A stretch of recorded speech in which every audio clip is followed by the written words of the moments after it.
collective of understanding of our calendar. And that might be a good place for us to open our discussion. Yes, So, indeed. Yeah.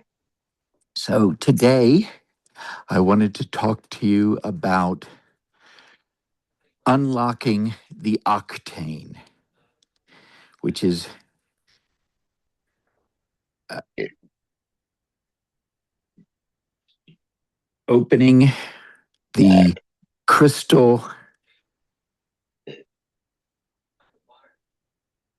of consciousness, the co creative crystal of consciousness. So, Okay. there are many events that have happened over the last 2,000, 2,000 to 3,500 years. So let me Okay. start that again. Yes. Okay. So many events that have transpired from the last 2,000 to the last 3,500 years, which can be interpreted in many different ways. And there is a tendency for us to see as things that have been hidden for decades, centuries, and millennia that Mm, that there are forces at work that are against the evolution of human consciousness. And the tendency is for us to either wander through life in a naive innocence that anything is happening. And mm-hmm. then there is an awakening to the situation we are in, which people are becoming increasingly aware of. That there are forces that are attempting to keep the general mass of humanity unaware of how structure works and how the world is controlled. But Okay. beyond that, the Mm-hmm. important thing, particularly from the Christian and Sikh perspectives, the original Christian and Sikh perspectives, is that there is only one. We can name it many different terms, but there is only one consciousness, one God, one creator, one creating, one creation. And the tendency is for us to get lost in duality, to see things as self and other, Okay. the ally and enemy. And in reality, we are in a consciousness cultivating, a consciousness distilling process, like distilling alcohol from water. When it's heated, the alcohol evaporates before the water would, and Yes. then it condenses. And this distillation process condenses through condensation uh, on the cooler part of a glass, and then the alcohol is separated from the water Yeah. or the juice that the alcohol is being distilled from. Actually, the sugar turns to alcohol. Well, it's something like that. That this one process is necessary for consciousness to see itself, Mm. to be aware of itself, to understand itself, and come to appreciate itself with the affection that the sense of separation was created from. It's just the consciousness wants to know itself in all its aspects. And the first process is this pitting one or a part of the consciousness against its divided self and being thrown into a struggle for a win lose situation. Okay. But eventually, to truly awaken is to recognize unless everyone wins, no one wins, because there is only one. But we can't evolve to that sense of compassion without going through this experience of duality. So we're in the throes of the most important aspect of human evolution. Hu in Sanskrit means light, and man in Sanskrit means mind. We are not human beings, we are potential human beings. As the song in the Jungle Book film goes, we're human animals. We're animated beings with light minds. And that light mind quality is that one hemisphere of the brain looks at the universe as a wave, as continuous, interconnected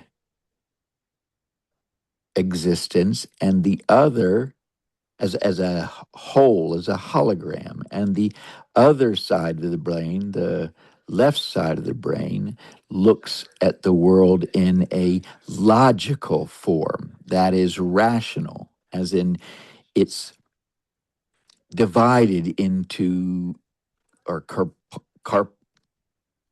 compartmentalized into three different points in an arc of action: a beginning, a middle, and an end. We could call that, in theatrical terms, an inciting incident, a crisis, and then a resolution. Every action has these 3 points to it. Okay.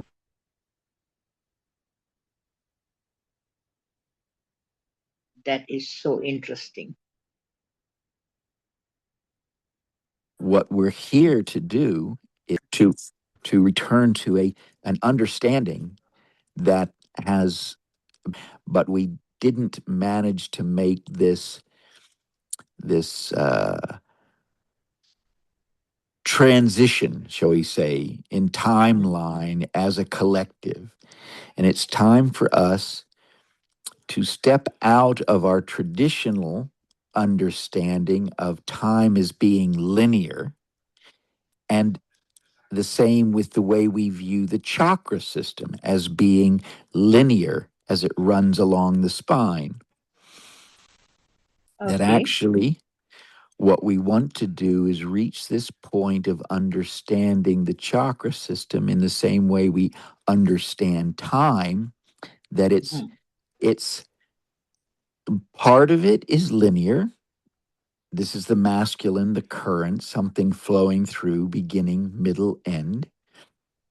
And partly feminine, this circular quality as a repeating pattern.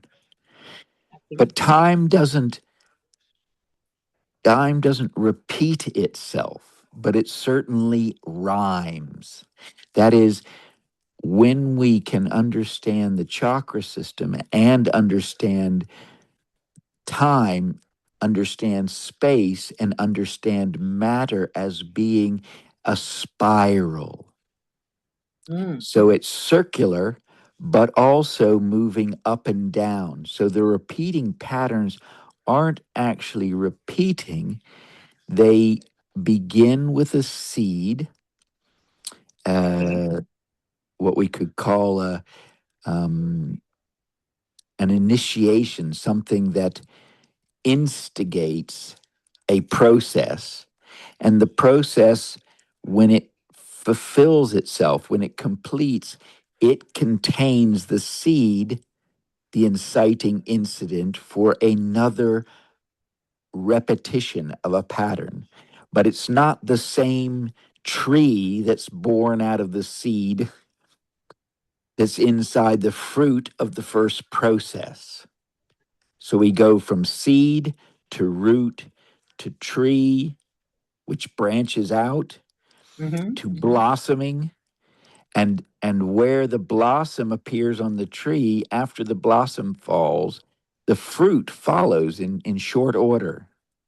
But of course, the fruit has a seed within it. So we can take this 5 step process that happens in on 4 stages. We tend to think of stages like stages of a rocket, but I want you to think of this more like stages that a performance takes place in, a theatrical performance or a dance performance. Imagine 4 stages that are rounded into a circle. So the audience is standing or sitting in the middle, and on all 4 sides of them are 4 different stages. Well, it will begin at stage 1, move to stage 2, which is to its left, stage 3, which is opposite it, stage 4, which is to its right, and stage 5 is stage 1 again. So the Oh, process has 5 steps to it, okay. but the last step appears on the first stage. Is that making sense? Yeah, very interesting. And those, in the same way, we can think of this as a fruit. There's a seed, Mm-hmm. we plant it in the earth. That's how the seed in the process and the earth in the environment it's in both are Mm-hmm. related to number 1. That state is outside of time. The seed can sit for eternity until there's water that the seed will break itself open. In the meantime, that fruit can rot, returning to the earth and drawing the seed down into the earth with it. There's enough nourishment and minerals that the seed will require to get a start, to get a foothold when the roots go down into the earth. But that doesn't happen until the seed senses water. And the seed doesn't have to be planted in a particular direction. That the seed, there is no up or down, because the seed senses which way the water is and moves, it grows the roots down into the earth until it has a foundation and then branches up into the air. Wow. So we can think of the earth as cold and wet and the air as warm and dry. And these Mm-hmm. two polar opposites, the seed has an instinctual awareness of how it relates to the two, and that's embedded in uh, its code of life. When the roots go down, that's Mm-hmm. the next stage relating to water. So both water and root relate to the number 2. And then number 3 is once the roots are established, the stalk pushes up through the earth, and that becomes the of a fruit tree. That becomes the trunk where Mm. all the energy that's being drawn from the sun and from the water Mm-hmm. below, sun above, water below, that energy is stored in the rings of the tree. As the tree grows upward, it also expands in circles, growing bigger and bigger each year. And we can see that when we chop a tree down, we see the rings in the tree. Yes. Yes. Right. Yeah. Yeah. And so that branching out quality is how all of the limbs, the branches of the tree go out. They fan out And eventually, at the ends of them, you go from the trunk to branches to twigs to leaves.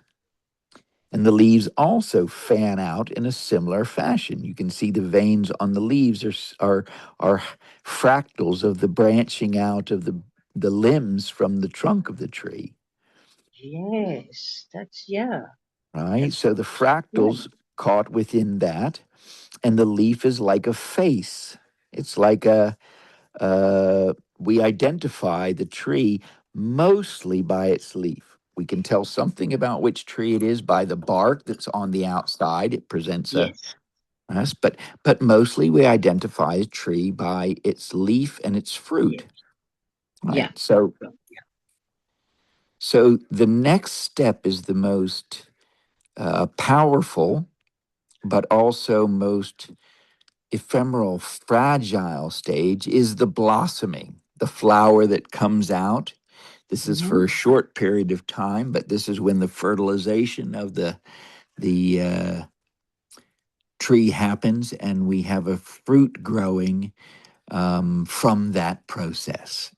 And the fruit, if the roots relate to the water, the Mm-hmm. blossom relates to the air. Right. So Oh, this is feng shui. Feng shui just literally means water, wind, wind, water. It's these two elements which both have currents: the current of the water and the current wind current, the currents in the air. But standing between them at the pinnacle is where the energy from those processes are stored. So we can think as number three is the wood of the tree that you see. And how is that energy released? Well, it's stored in the wood and then it's released through fire. So fire relates to the third element. And that's why you see in danger of fire, the triangle, upright triangle, is used as a symbol of fire, yeah. right?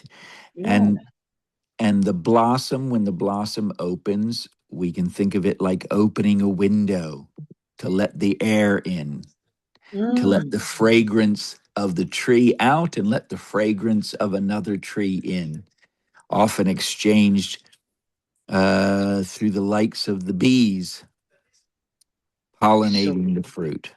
so interesting. Very interesting. Wow. And then the last stage is this fifth stage where it's replaced by the fruit. And the fruit we can think of as a pentagon.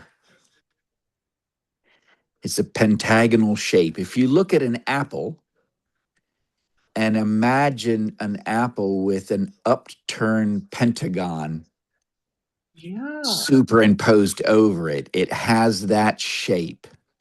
The Yes. Superman symbol is also that shape of a pentagon. It's also Oh. the shape of a diamond, Yes. Yes. right? Yeah. And then you can have a pentangle within that shape. Wow. If the, if you take from the 5 points that mark the turning points of the pentagon, they also mark the turning points, i.e., the points of a 5 pointed star. And Wow. that 5 pointed star sits inside the pentagon, just like the blossom comes before the fruit.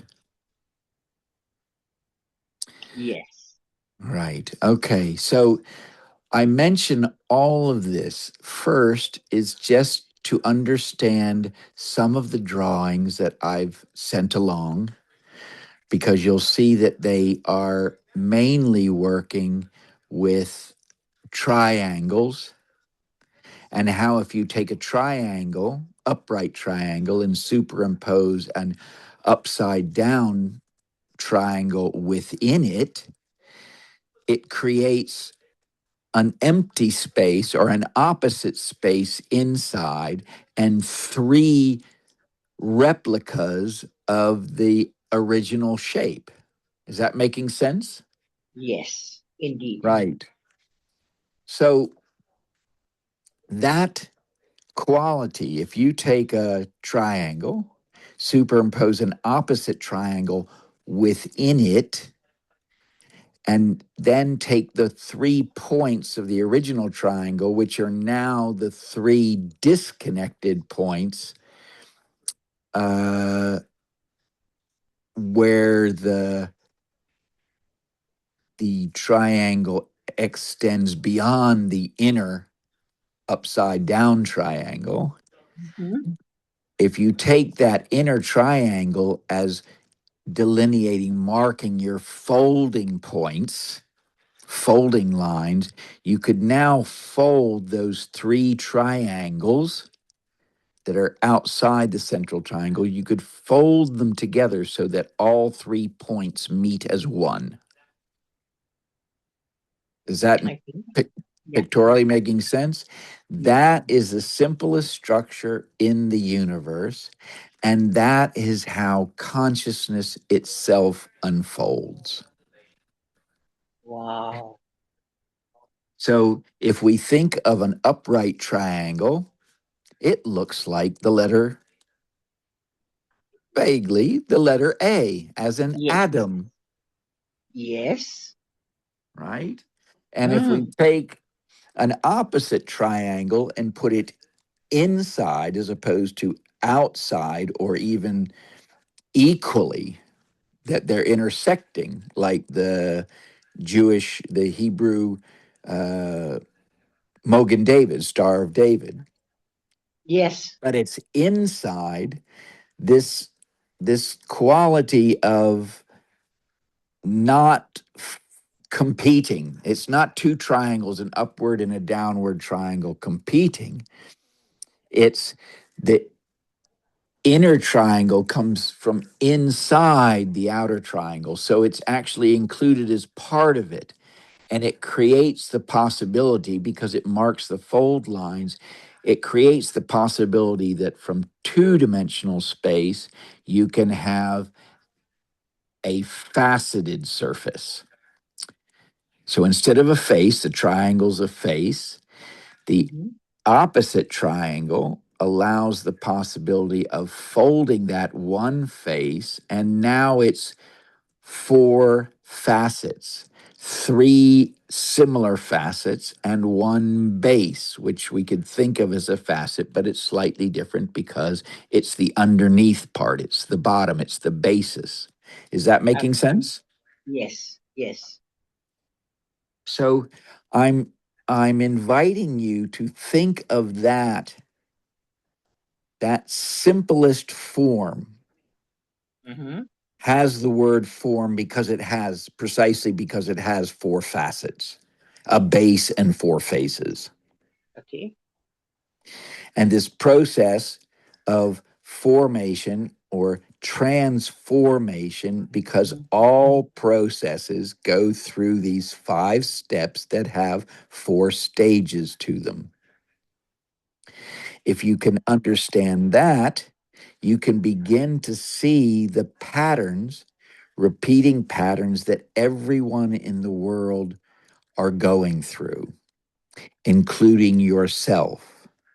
And these are patterns that you accepted, that were, can we say, imposed upon you, and you programmed yourself before you understood or even had a hint of what that program you were taking on, that conditioning you were voluntarily accepting in order to fit into society, into your family, into your village, into your tribe, into your nation, into humanity as a whole.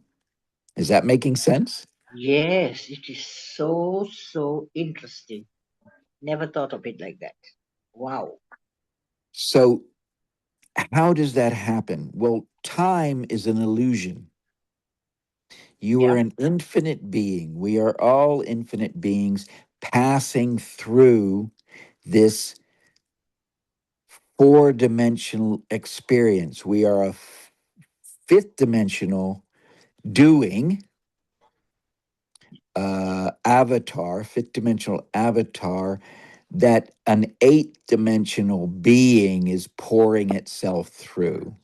The entire universe is pouring itself through infinite numbers of funnels of experience. And that's what we are. We are a funnel of experience, creating, as human beings, creating 8.2 billion universes out of one shared experience, with the delusion that we're having the same experience. But in fact, we're all having an experience, editing out what we as individuals perceive to be not important and storing what we perceive to be important. But what is important and what is not important is subject to the preconditioning that we took on before we understood what we were doing and certainly had no choice in, and Oh, then will protect to the death that identity that we created in relationship to that conditioning. Does that make wow. sense? Wow. Yeah. So Guru Nanak's lesson is the same as Jesus's, which is the same of every teacher, whether it's religious, spiritual, wisdom, or mystery tradition. The same information has been realized by every awakened being throughout immemorial, of the Oh, recognition that I could have an astronaut's view of the world. When we're 250 miles out into space looking back at the Earth, there are no borders, there are no boundaries. There are weather storms, electrical storms that can cover a whole continent. wow.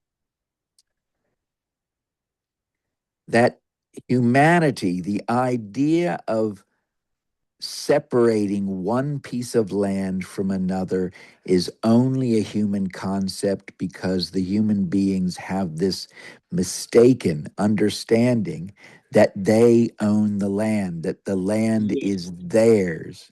Yes, I agree with that. So true. And the indigenous population, before, this is from our reality, from our perspective, we can trace this back to the Greeks, because the Greeks, from Western tradition at least, the Mhm. Greeks, there was a time where we saw Greeks went from making art, assuming that the creative spirit was moving through them, and therefore they could not sign the work as theirs. They didn't do it, they were just the facilitator and the Oh, witness to the process of creation. And oh, then one Greek sculptor decided to attach his name to the work as the author. And this has infected Western consciousness ever since. So we had this clash between the European colonists and the mhm. indigenous populations all over the world, where the indigenous population thought of themselves as being belonging to the land, that the land was their mother and their land was their owner, as opposed to the reverse perception, diametrically opposed concept that the land belonged to the people rather than the people belonging to the land.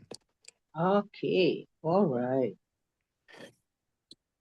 So this process that I'm inviting you to is a process of remembering. Mhm. There's just one world, Mother Earth. She's given birth to all of us. Yes. And in our delusion, in our misappropriation of consciousness, of how we relate to each other, we've come to think we own the land and therefore we need to claim it as opposed to some other people being able to claim it. And therefore we draw boundaries and we become selfish, self-serving on Yes. different layers, but it's just expansion of the layer of how we define ourselves. In architecture, we call this the 5 skins. That you've got your skin that you wear. Mm-hmm. We all have that. That's organic. Yes. That's like the seed. But then to protect yourself from the weather, the rain and the cold, we put on clothes. Yes. Yes. And that's the second skin. Yeah. And then we go and chop down trees and hay or leaves, and we construct a house. Yes. And this is the third skin. Yes. That makes sense. Yeah. And then the blossoming out of that, once we have a home to live in, and we have either one big house that an extended family lives in, Yeah. that eventually outgrows the one house, and we have separate houses, we have a village. Yes. Yes. Avai, which is to live, and then age. It's the age of living in a group. And this Okay. Wow. and we can also think of it as this is where the evil begins. Energy, vile energy, evil, right? Is begins when the energy is expanded out, but then puts a false border saying this is our village. Somebody from outside of our village, someone that we don't know, doesn't belong. Yes. Yes. Yeah. Yeah. I walked out. I'm looking after a friend's mother while she's away on business. Her mother's bedbound. And I went outside, and I tend to wear white all the time. And Yeah. it's a practice. I walked out into the street, and this man came walking across the street towards me, dressed in black and looking really possessed, and started shouting at me, "You don't belong here. You Oh don't my God. belong here." Oh Right? my God. We have a lot of crazy people in London, Oh but yes. I also understood that it's the universe speaking to me of, yes, there's black saying white doesn't belong, Yes. Yeah. True. right? Yeah. White actually doesn't say you don't belong here. White, the light reaches into the darkness to take the darkness into itself.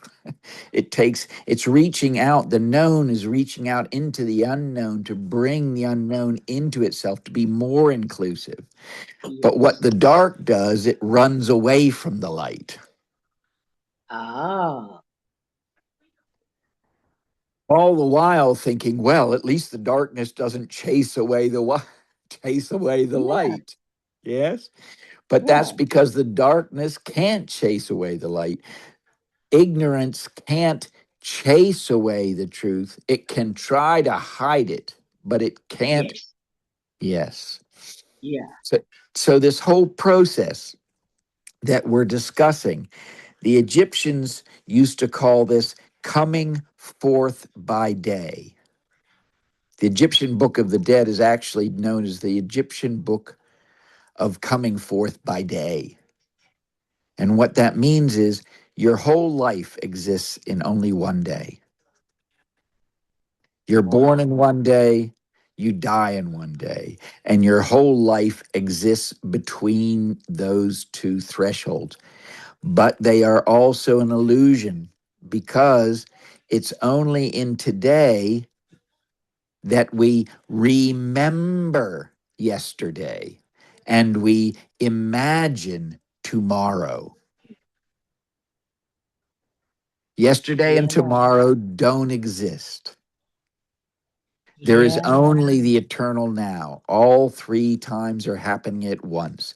That's what the picture from last week was. The locomotive, the passenger car, and the caboose, the baggage car. That we're all passengers passing through eternity with this one experience, experiencing ourselves as flowing through time. But in fact, time is flowing through us. We're wow, having the experience. We're not moving. The universe is flowing through us. that, wow, that is so amazing. And so the baggage car is what we carry from the past. And usually we think of baggage as negative. It's the self limiting beliefs, it's the things that stop you from acting freely to create the future. Where the mind, and that's the body, yes? By the time you're 35, 95% of your decisions are made by the body and you don't even realize it. We're all Yeah, like that. yeah, yeah, Where the mind, we are prediction making machines. The mind is constantly racing ahead, making a prediction so it knows how to interact with what's coming but hasn't happened yet. So we can think of this is, if you're taking any notes, this is really what to write down. Today is the day that I can do what I didn't do yesterday so that I don't have to do it tomorrow. wow, That we are constantly creating tomorrow today. yeah, That's yeah, why Guru says there is only one creator, creating, creation. The creator is the mind. All is in the mind. The future only exists in the mind. The past only exists in the mind. One in imagination, one in memory. But remember, to remember is to put back together. To imagine is to create. Both things are creating, but they're creating from past experiences, if they're memories. We have the possibility with the human mind to change that. You can't desire something that you don't have. You can't desire something that you haven't experienced, yes, yeah, that's true. Yeah, right? mm, And so what we're constantly doing is looking for things that remind us of something in the past. So when we think we have a memory, when we can smell or taste, yes, that reminds me of something. What's that flavor? We scoop into the past and dredge up old experiences to say it's like this. And we limit ourselves because that means we limit ourselves to only things we've experienced before. yes, yes, that makes sense. That's Right? So the essential thing to understand is in all the personal development, manifestation, uh, information that we generally have from the last 150 years and throughout time before that, There is the message that seems to be understood, but there's what's hinted at and what usually is lost is that it doesn't matter what you think, it matters what you feel, because the thinking exists in the future, what hasn't happened yet. Okay. But that future is being created now in the moment. So if you're thinking, I need more money, I need more money, I need more money, Okay. you're not feeling that you have that money. Yeah. What you're feeling is the lack Yes. of the money, Yes. or the lack of the love, or the lack of connection, or the lack of agency. What we have to do is first connect with the heart. Connect the heart to our core, to our center, to the spark, to the divine inside of us. It's the pinhole through which God flows into us. It's the pinhole of light that flows into our darkness. We have to connect to that and have the sense of limitlessness, that I already have everything that I'm imagining. So, yes, we want to imagine, but don't want to imagine it with just the mind to see it as something in the distance, but we want to see it and then bring it close to us so that we experience it with all our senses. Okay. And experience in a relaxed state of mind. Softness brings clarity.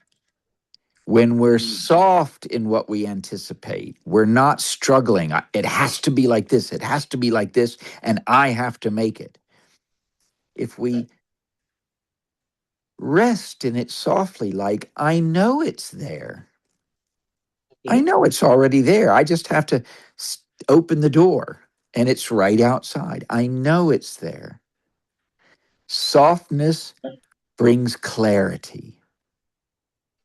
When you softly anticipate what you would like, your mind relaxes.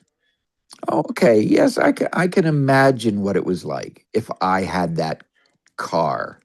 I would imagine what it would be like if I had that partner. I could imagine what it would be like if I had that home situation. Mostly what we're wanting there is a feeling, and that's a feeling of comfort and belonging. And then recognize that surrender gives birth to manifestation. When we're not saying, I have to have it, it has to be like this, and if it's not like that, something's wrong. When we can softly sense what's coming and with a feeling of confidence, like there's no struggle. If it's not here now, it'll be here this afternoon. It'll be here tomorrow. It'll be here in its time because I know it's coming. And in that time, what the universe is giving you time is because you're softly anticipating it. You get more focused. You let yourself live with the idea a little while. And then as you're experiencing it like it's a foregone conclusion, you also begin to recognize, actually, I don't know that I would want that. Oh, okay. You know, I imagine a partner that's absolutely perfect. And then after a while, I recognize, oh, but actually, there is no such thing as perfect. And that thing I'm demanding someone to be like, maybe that makes them less interesting for me. And I kind Yes. of like some difference. And we might even begin to recognize, oh, the partner I'd like to replace the partner I already had is much less suitable. Maybe the partner I have is better than I thought. And Yes. Yes. that Yes. quality of first where your attention goes, your energy flows. That's the first thing to recognize, that Yes. the formless form, the nameless name. Why? Because it's a name that can't be spoken. The Tao that can be described is not the Tao. The one that can be named is not the one, because the name isn't a sound heard by the ears. It's a vibration, a frequency felt in the heart. Okay. And that's why in this dark age, Mm-hmm. we say the name of God will be Waheguru. Why? If you put a stethoscope to your heart right now, the doctor's stethoscope that he listens to your heart, if you were wearing one right now and you pressed it to your chest, what would the sound that you would hear sound like? Waheguru. Vaheguru, Vaheguru, Vaheguru, Vaheguru, Vaheguru, Vaheguru, Vaheguru, Vaheguru, Vaheguru, Vaheguru, Vaheguru, Vaheguru, Vaheguru, Vaheguru, Vaheguru, Vaheguru, Vaheguru. That's why the W or the W in Waheguru is not pronounced as a W, and it's not or a W or a V that you make with your teeth. It's a plosive where the two lips press together. So it's halfway between. It's a soft V or a hard W. Vaiguru, Vaiguru, Vaiguru. And the V, that V, that's the sound of a bee buzzing. Yeah. And we now know that bees do not flap their wings to create air movement like a bird does. Bees flap their wing at such a speed that they float on sound. They create a sound current that they then can float on. That's exactly what Waheguru Simran does to us, to our consciousness. It allows the consciousness to float on the sound. Amazing. Wow.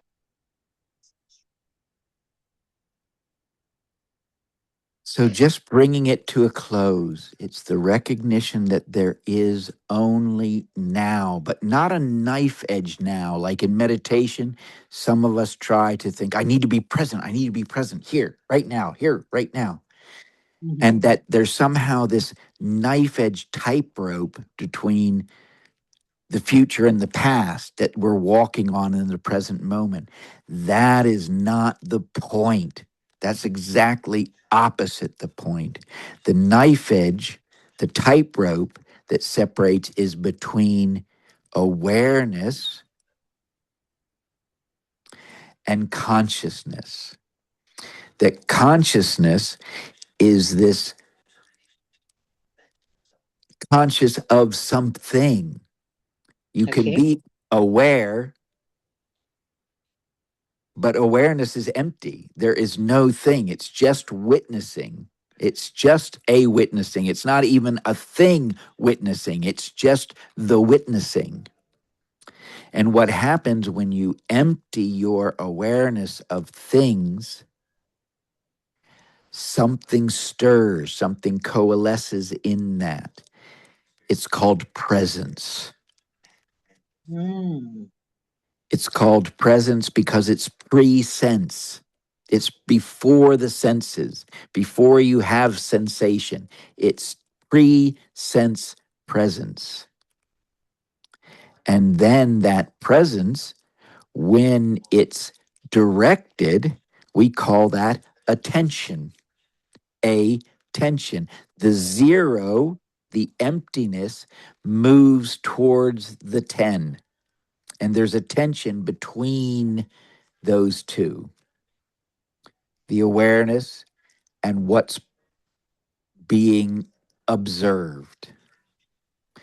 And that connection, when we can stay there, but in a relaxed state of attention. No, I have to be present. I have to be present. I have to present. Presentment, this moment is a momentum, a current momentum that was created before. So we before created the state we're in now. And we can, in this moment, create the state we will be in. But as long as we're thinking it's a state we will be in, we lose the power to create. Okay. When we are aware that I am the creator in my imagination, and I am the creation. I created myself to have this experience.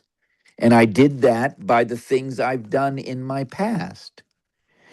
But all of that is happening right now because I can choose to continue sustaining what was already created, or I can let that go and recognize that I am creating myself now, and what I create now sustains into the future. Is that making some sense?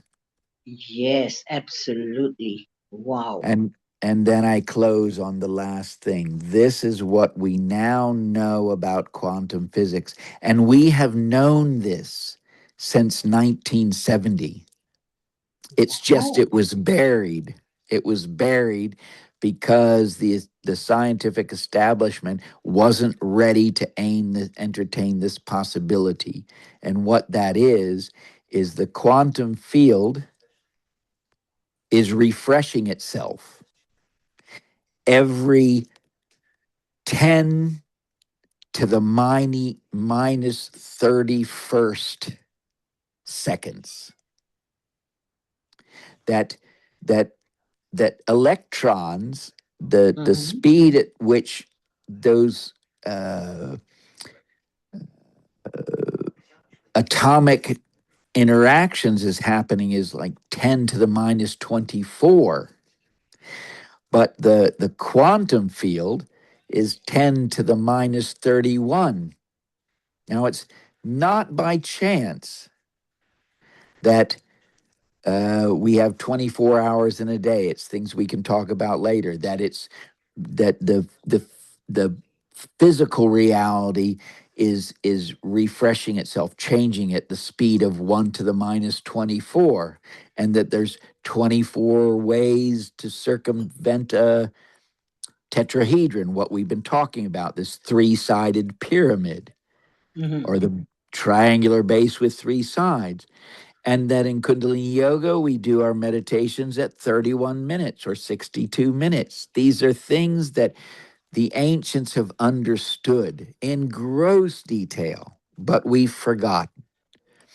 At this time, we can remember, all of us, we're not learning anything new, not as a collective humanity or as an individual spirit, an individual soul. We're remembering what we forgot. Yes, yes. And we can create whatever reality we wish to, not by wishing for it to happen, by wanting it to happen, and wanting it to happen so much that we are willing to live like it's already happened, to begin to see our future as a past event. It's called retrospective causation. It's to look back and imagine we're already beyond where we want to be. And that's the homework for the week. to look, write down your dream, your personal dream, what you want to have happen in the next 3 years, and then describe it to yourself. I hope today's been useful. Very useful. Brilliant. Brilliant. We always learn so much from you, Vardhataji. Thank you so much. God I'm bless. bless you, and I'm really overjoyed to be able to be a reminder. Wonderful. Thank you so much. Sat Sri Akalji. Bless Sat you. Sri Akal and good night. And good night.